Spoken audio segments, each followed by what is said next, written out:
Today, we're going to talk about a topic that comes up constantly but rarely gets discussed openly: how to evaluate an RIA before you make a move.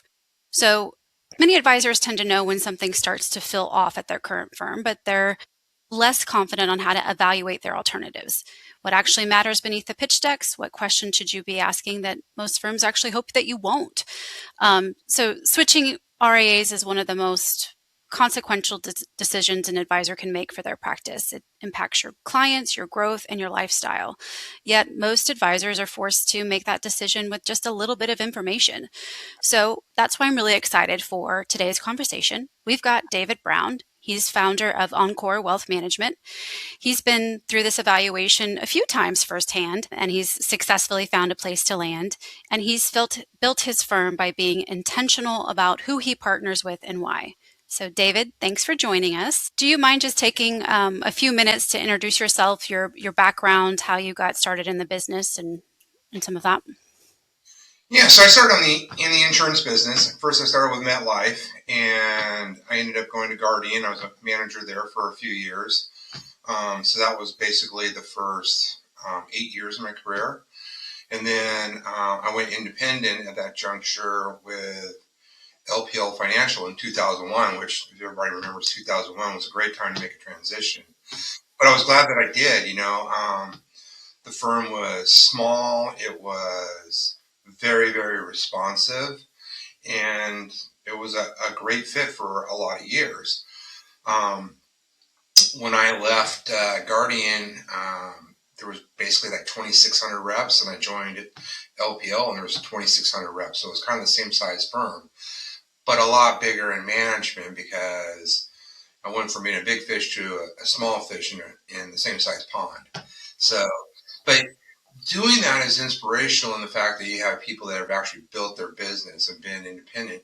So there was a great place to land, and the next years were wonderful until they kept buying and buying and buying and buying firms. And at that time, the individual relationships got diluted. The customers, and we were their customer. It got diluted as the size got bigger and bigger and bigger. So that's when I decided to start looking at going independent. And then it also gave me the choice of, is that being able to say that you're truly independent, that you're not tied to one firm or another firm, I think adds a lot of value.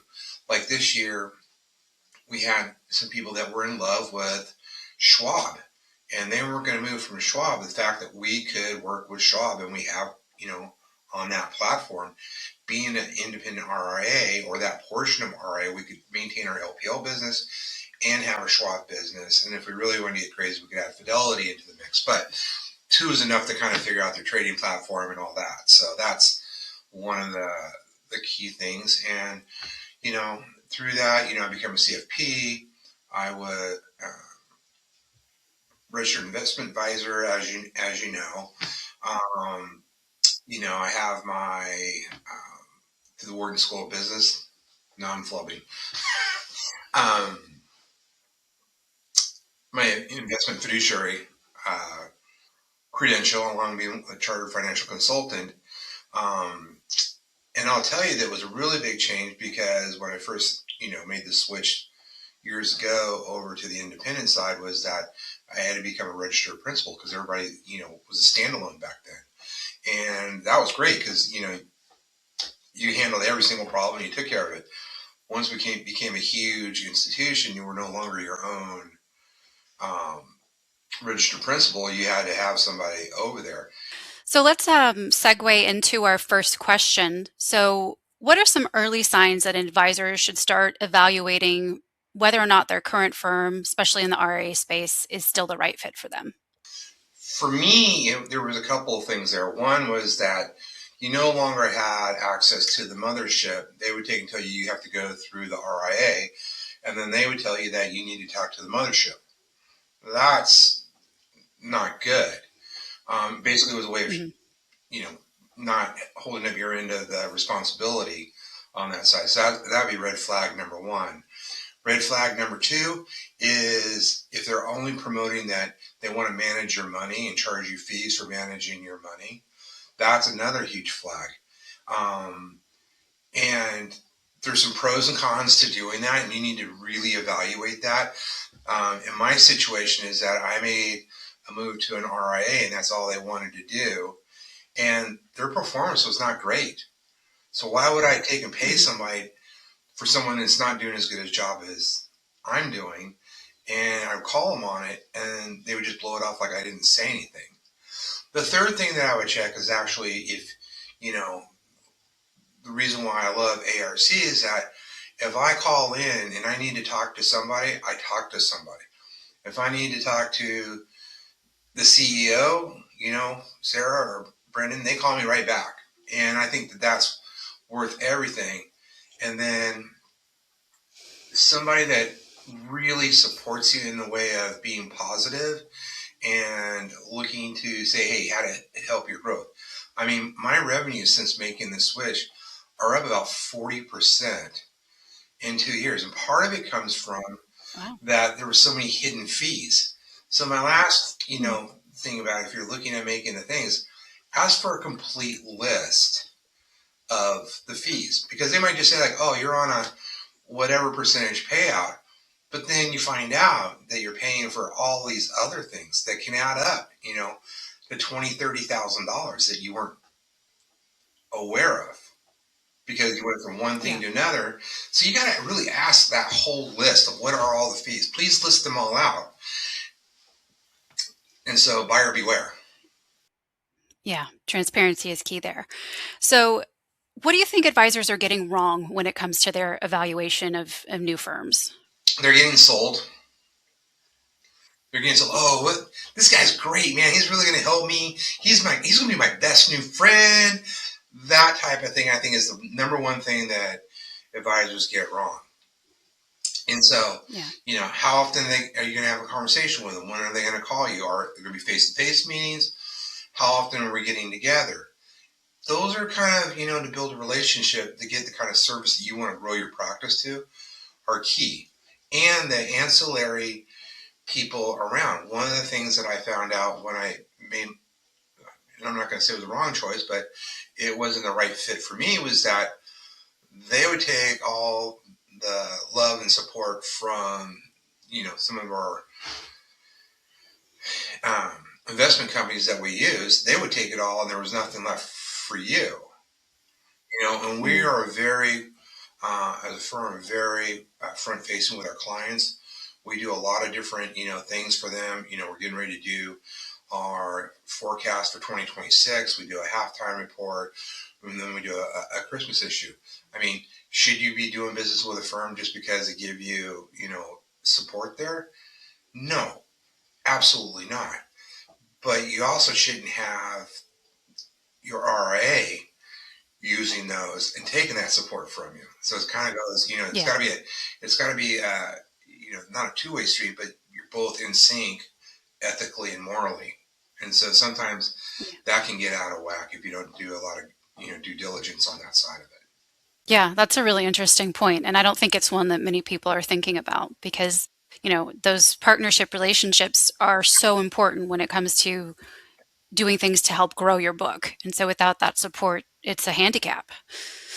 Yeah, and it helps educate your customers and your clients face to face, stuff. It's invaluable. So, next question for you.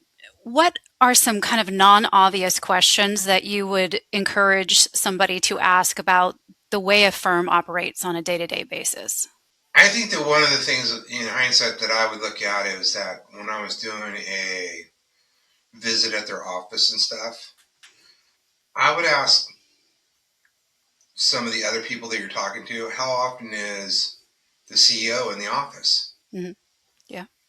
I mean, when you find that you have somebody that travels 32 weeks out of the year, who's running the ship and who's paying for that too, by the way. So, I mean, that's probably the most question that you would never think to ask. Yeah. I mean, because we make assumptions, and it's just about assumption to think that this person's built a successful business, has a huge, assets under management. You just automatically assume that they're running it. Versus sometimes there's a lot of practices out there that are successful on benign neglect. Yeah. if you're okay with that, great. I'm not okay with that. I'm a hands-on person, so it wasn't a good match for me. Yeah, that's a great point. So, what about you kind of hinted towards it? So, specifically evaluating leadership of a new firm. Is there anything that you would say is a best practice or a way to get a better idea of that for other advisors? Yeah, I think that the huge thing, which was I didn't do the first time, and I definitely did the second time, was talking to people that were in that network, Hmm. other people that were using that RIA. I think that that's huge. When I made my first decision, it was all a push by wholesalers. So, oh, this guy's great, blah, blah, blah. Well, it was great because he did a lot of business with them, Yeah. which was our business that he got credit for Hmm. in a lot of ways. So I think that that's something that, you can ask, internals or wholesalers or whatever, who they think is great, but just remember who's paying them and how they get paid. So, that's really, really important. Yeah. And, you know, back to, I think one of the great things about where I'm at now is everything's kind of neutral. There's no way to, oh, you don't want to do that or do that. It's like everybody's kind of neutral. They'll show you the pluses and minuses, but there's no one, you know, belittling or berating. And that's back to that positive culture that you're a team. I think that's hugely invaluable. Yeah, absolutely. I think there should be a lot of transparency there too. Like if you want to talk to people in the network, it should be pretty easy to find them too, right? Yeah. Not just a specific list. So last question.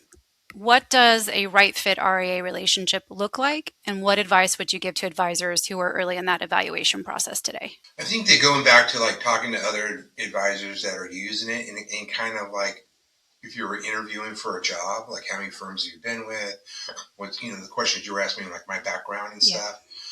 Um, that kind of helps you kind of set up on that side of it. And then the other thing that I wish that I would have known was turnover of the top advisors. So like, if they're losing, their top 10, like someone's leaving every 6 months or so, Yeah. but they keep backfilling it with just recruiting people. I mean, you got to ask why. Hmm. And that would be something that, one of those red flags that I kind of missed on that side or didn't know. So those are some of the things that I think that are really critical. And then I think the last thing is that never happened at my last RIA, but it would happen when I was back on the mothership. Um, Goal setting and how you can do it and what can they do to help. I mean, those are really when you have somebody that is going to help you on that side, so you're not just like floating out in the wind. I mean, hey Dave, how's it coming with that? I mean, those are things that you know you should talk to this person or that. I mean, that are supportive of how you want to build your firm, Hmm. not their firm. Because when you're in a true right position, you are connected at the hip. You're rowing the ship in the same direction with timing. Yeah, The only way you're going to win, the the race is having synchronicity there. So absolutely. That is fantastic perspective. Thank you so much for sharing that. Any last thoughts that you'd want to give other advisors? just having a business plan and working with a firm that's going to help you develop a business plan to help you hit your goals Hmm. in the next 3 to 5 years. Absolutely. And having an organization around you that wants to help you build an organization, just not be the top sales guy. That's a big difference. So you're building and adding value for your employees, your firm, and for your clients. I think that that's a big difference maker. Yeah, absolutely. And that's the part we all like, winning together. That is it. Yes. Winning together. All right, Dave. Well, thank you so much for sharing perspective. The truth is a lot of advisors are forced to evaluate their RAs with incomplete information, and lack of transparency often leads to regret, disruption, and in the worst case scenario, another move shortly down the road. So here at ARC, we believe advisors deserve real insight, honest conversations, and access to the kind of experience that isn't just shared in sales meetings. If you're an independent advisor considering a move, this is your reminder to evaluate more than just the platform. Evaluate the people, the philosophy, and the long-term partnership. So be sure to subscribe to IFA Insights for more candid conversations with industry insiders designed to help independent advisors make smarter, more confident decisions. See you next time. Thank you.